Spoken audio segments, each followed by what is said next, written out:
आज हम भाव के अनुसार धन के बारे में जानेंगे। भाव हमें किस प्रकार से धनी बनाता है। सबसे पहले हम जानेंगे कि लग्न के बारे में। लग्न हमारा शारीरिक प्रारूप है और लग्न हमारा शारीरिक प्रारूप होने के साथ साथ हमें समर्थवान भी बनाता है। दूसरी बात क्या है कि हमें जन्मजात हमें बहुत कुछ ये देता है। अगर इस पे बैठे ग्रह के लिए हमें मेहनत नहीं करनी पड़ती है, चाहे वो शनि हो, अगर सौगरी है, उच्च का है या अच्छा है, तो यानी समझिए वो भी हमें बड़ा गाड़ी घोड़ा घर द्वार दे सकता है। अगर सौगरी है, उच्च का है, तो ससयोग बनाएगा। ऊपर से ये त्रिकोण होकर अगर ये कहीं बैठा है तो ये हमें बिना मेहनत का, मतलब कि समझिए जन्मजात हमें बहुत कुछ देने की क्षमता रखता है। इस टाइप से जो है, अगर लग्न एकादश हो तो महत्वाकांक्षा तीव्र कर देगा। अब और धन का मतलब कि हमेशा हम महत्वाकांक्षी ज्यादा हो जाएंगे। इस टाइप से अगर हम देखें तो लग्न का बलवान होना भी धन का योग बनाएगा। दूसरी बात, कोई भी ग्रह अगर सूर्य चंद्रमा राहु केतु को छोड़ दें तो यहाँ पंच महापुरुष योग बनाता है जो अच्छा धनदायक होता है, जैसे सस योग भी है। इसी प्रकार से अगर हम देखें तो हमारा द्वितीय भाव, जिसे हम धन का भाव कहते हैं, इसे एक्चुअली आप धन का भाव मत मान के चलिए, ये संचय भाव है। यानी कि धन का ये संचय करवाता है। जैसे पारिवारिक संचय हुआ, दोस्त का संचय हुआ, धन का संचय हुआ। जो है, अगर किसी की शादी भी घर में हुई तो नया कोई बहू आई तो वो भी पारिवारिक संचय हुआ। कोई पुत्र वगैरह हुआ तो वो भी पारिवारिक संचय हुआ। इस टाइप से द्वितीय भाव को हम धन का संचय, यानी ये आपको संचय करवाएगा। आप कितना संचय कर सकते हैं ये आपको द्वितीय भाव बताएगा। यानी कि द्वितीय भाव अगर मान लीजिए कि, और सबसे अच्छा द्वितीय और एकादश का संबंध होता है, ये अगर राशि परिवर्तन योग में है तो महाधनी आपको बनाएगा। दूसरी बात क्या है कि द्वितीय का, जैसे कि आप चतुर्थ होके बैठना, अचल संपत्ति का योग बहुत अच्छा बनाएगा। अगर आप देखिए तो द्वितीय का चतुर्थ होके बैठना बहुत अच्छा अचल संपत्ति का योग बनाता है। दूसरी चीज क्या है कि द्वितीय का अगर सप्तम भाव में होकर बैठना, ये भी समझिए कि पत्नी द्वारा धनदायक होता है, लेकिन थोड़ा सा लेट सवेर से होता है। और अगर द्वितीय भाव का दसम में से, यानी आदमी हमेशा धन की ओर ही जुड़ा हुआ रहता है, हमेशा धन के बारे में ही सोचता है। हाँ, एक चीज क्या है कि अगर द्वितीय भाव द्वादश से कोई संबंध है तो ये समझ जाइए कि द्वादश से द्वितीय भाव में बैठा है तब तो ठीक है, तब तो आपको ये बाहर से धन दिलाएगा। लेकिन अगर द्वितीय बैठा है द्वादश में तो आपको खर्चीला बना देगा, आना जाना दोनों चीज लगा हुआ रहेगा धन का। इस टाइप से अगर हम देखें तृतीय भाव की ओर, तो तृतीय भाव हमारा सामर्थ होता है। यानी कि हम अपने बाहुबल, भुजा बल या अपने सामर्थ्य के बल पे कितना हम कमा सकते हैं, ये देखा जाता है।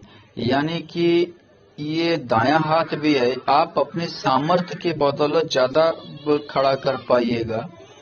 मान लीजिए कि ये दसम भाव में है तो सब बहुत अच्छा योग होता है। आप अपने सामर्थ्य से, तृतीय अगर दसम भाव में हो तो आप अपने सामर्थ्य के बल पर बहुत कुछ खड़ा करने का योग आपका बन सकता है।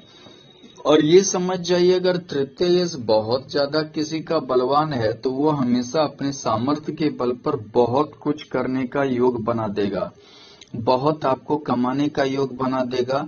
अगर तृतीय लग्न में भी है तो आप कभी हार नहीं मानिएगा, आप हमेशा कोई ना कोई जूझते रहिएगा और आप जो है जूझने के साथ साथ आपका जो है उच्चता आते रहेगी। दूसरी बात क्या है कि ये छोटे भाई बहन या भाई बहन वगैरह का ये है, हो सकता है कि उससे भी वो आपको लाभ दिलाए, उससे भी जो है आपको जो है धन का योग बने। तीसरी चीज क्या है कि यहाँ पर अगर देखिए, ये अगर तृतीय व एकादश होके बैठ जाए या एकादशी तृतीय भाव में बैठ जाए तो भी भाई बहन, बड़े भाई बहन से, बड़ा भाई वगैरह से लाभ होता है। और जो है अच्छा योग बनता है। एक चीज और होता है, तृतीयेश भाग्येश का संबंध भी अच्छा माना गया है। अगर तृतीयेश भाग्येश में हो जाए या भाग्येश तृतीयेश में हो जाए तो आप भाग्यशाली हो सकते हैं, क्योंकि आप तृतीय भाव आपको कर्मबली बना देगा। हमेशा आप अपने आप पे विश्वास कीजिएगा, अपने सामर्थ्य पे विश्वास कीजिएगा और अपने से कमाकर दुनिया में नाम भी कीजिएगा।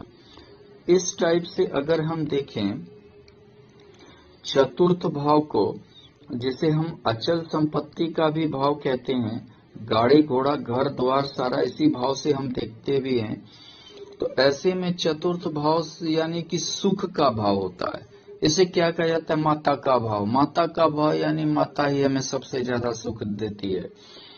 इस टाइप से बड़ा गाड़ी घोड़ा घर द्वार यही देता है। यहाँ बैठा शनि आपको बहुत बड़ा गाड़ी घोड़ा और घर द्वार दे सकता है, लेकिन वो योगकारी हो।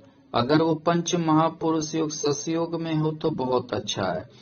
यहाँ बैठा कोई भी ग्रह अगर उच्च का हो, सौग्री हो, तो बहुत ज्यादा आपके लिए अच्छा रहेगा। यहाँ अगर 2 ग्रह हैं, 3 ग्रह हैं तो भी बहुत अच्छा योग बनाएगा। और अगर चतुर्थेश लग्न में हो या लग्नेश चतुर्थेश में हो तो आप हमेशा घर द्वार प्रॉपर्टी की ओर ही आपकी सोच बनाएगी। निश्चित वो आपको घर तो निश्चित देगा, ये समझिए। अगर राशि परिवर्तन योग हो तो कहना ही क्या है, तब तो आप ऐसा समझ जाइए एक से ज्यादा घर, एक से ज्यादा आपको प्रॉपर्टी का योग बनाएगा। चतुर्थेश दशम में इसका योग जो है आपको अच्छा मतलब कि योग देगा। दूसरी बात क्या है कि ये अगर सूर्य रहे तो आपको सरकारी बंगला का भी योग बनाएगा, सरकारी नौकरी का योग बनाएगा। ऊपर से क्या है, सरकार से आपको लाभ भी दिलवाएगा। अगर मान लीजिए कि चतुर्थेश भाग्य भाव में हो और या एकादश भाव में हो तो भी जो है भाग्य भाव में एक है कि थोड़ा सा आपको लेट होगा, लेकिन जो है लेट के होने के बावजूद, क्योंकि षष्ठाष्टक योग है, लेकिन अच्छा भाग्योदय लेट से करवाएगा। हो सकता है 42 साल में करवाए, 38 साल में करवाए, 36 साल में करवाए, इस टाइप से। एकादश भाव में भी षष्ठाष्टक योग में आपकी जो भी महत्वाकांक्षा रहेगी वो तो पूर्ति तो करेगा, लेकिन आपको थोड़ा सा लेट से करेगा, थोड़ा जद्दोजहद आपको करनी पड़ेगी, संघर्ष जरूर करवा देगा। दूसरी चीज क्या है कि एक चीज क्या, चतुर्थेश अगर षष्ठ भाव में हो तो आपको कर्ज से अचल संपत्ति करवाएगा, यानी कि आप लोन वोन ले सकते हैं। अगर षष्ठेश भी चतुर्थ भाव में हो तो भारी भरकम लोन लेकर आप जो कंपनी फैक्ट्री पालना बहुत कुछ आप कर सकते हैं। अगर आप देखिए कि चतुर्थेश द्वितीयेश का भी योग अच्छा माना गया। अगर द्वितीयेश चतुर्थेश द्वितीयेश में हो तो आपको एक क्या है, अब बहुत ज्यादा जैसे प्रॉपर्टी का जो है आप संचय कर सकते हैं। ऊपर से जो है अगर द्वितीयेश या यहाँ चतुर्थ भाव में हो तो भी आपको प्रॉपर्टी का संचय को बढ़ाएगा और आप अपना इन्वेस्टमेंट प्रॉपर्टी की ओर कीजिएगा। ये भी देखा जाता है कि कौन सा राशि है और वो पृथ्वी जैसे कि वायु कारक है, पृथ्वी कारक है, इसका भी एक फर्क पड़ता है। वैसे भी आप देख सकते हैं कि अगर पृथ्वी कारक है तो आपको प्रॉपर्टी ज्यादा होगा। अगर आप मानिए तो पंचम भाव को अगर देखें तो पंचम भाव ही अचानक धन का योग बनाता है। लॉटरी, सट्टा, जुआ, शेयर मार्केट, मनोरंजन से ये पंचम भाव ही बनाता है। लॉटरी से बनेगा आपका, जैसे जुआ हो गया, बहुत शेयर मार्केट में पैसा लगाते हैं, सट्टे में लगाते हैं। आप देखिए पंचम भाव आपका कितना बलवान है। पंचम भाव अगर बलवान रहा तो आपको इन सभी से फायदा मिलेगा। एक चीज और क्या, पंचमेश का लग्न के साथ संबंध और भाग्येश के साथ संबंध, ये आपको अचानक बहुत ज्यादा धन का योग बनाएगा, अचानक से बहुत ज्यादा धन देगा। और मतलब कि कभी कभी बिना मेहनत का धन देगा। ये समझिए गर्भ भाव है, यानी आप भी नहीं जानते हैं आपको कितना धन आने वाला हो जाएगा। दूसरी बात क्या है, पंचमेश का एकादश के साथ संबंध, यानी पंचमेश अगर एकादश भाव में हो या एकादशेश पंचम भाव में हो तो आपकी ये हर महत्वाकांक्षा बिना कहे ही पूर्ति करना शुरू कर देगा। दूसरी चीज क्या है, पंचमेश का द्वितीय भाव के साथ संबंध यानी कि संचय की प्रवृत्ति को बढ़ाएगा। और दूसरी बात होता है कि कभी कभी पंचम भाव में बैठा गुरु या पंचम भाव में बैठा शुभ ग्रह चंद्रमा वगैरह या उच्च का हो या सौकरी हो, ऐसे में कभी कभी संतान से भी धन की प्राप्ति होती है। संतान भी धन का योग देते हैं, संतान भी जो है आपकी महत्वाकांक्षा को पूर्ति करेंगे। और अगर आप देखिए तो इस भाव का मान लीजिए कि सप्तमेश के साथ संबंध, एक तो ये लव मैरिज का योग बनाता है, दूसरी बात क्या है कि कभी कभी अगर अच्छे योग में हो भाग्येश के साथ जुड़ जाए, मान लीजिए भाग्येश सप्तमेश पंचमेश का योग बन जाए, तो आपको ये योग यानी समझिए पत्नी से भी लाभ दिलवाएगा या कोई पार्टनर वगैरह होगा उससे भी आपको बेनिफिट दिलवाएगा। इसी प्रकार से अगर आप देखिए तो षष्ठ भाव को मान लीजिए बुरा भाव माना जाता है, लेकिन कभी कभी ये भी फलदायी है। आपको ये दुश्मन से जो है धन दिलवा सकता है।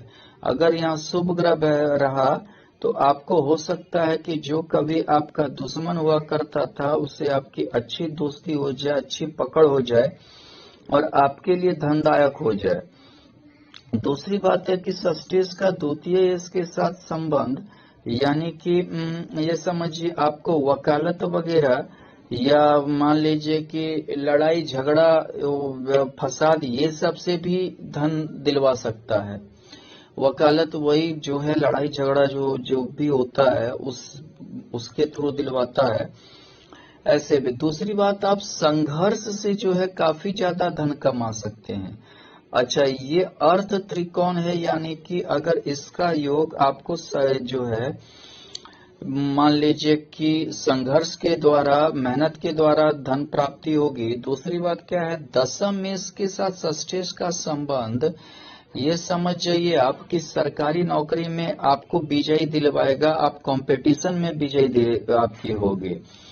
दूसरी बात, ये स्पर्धा में काफी ज्यादा विजयी दिलवाता है।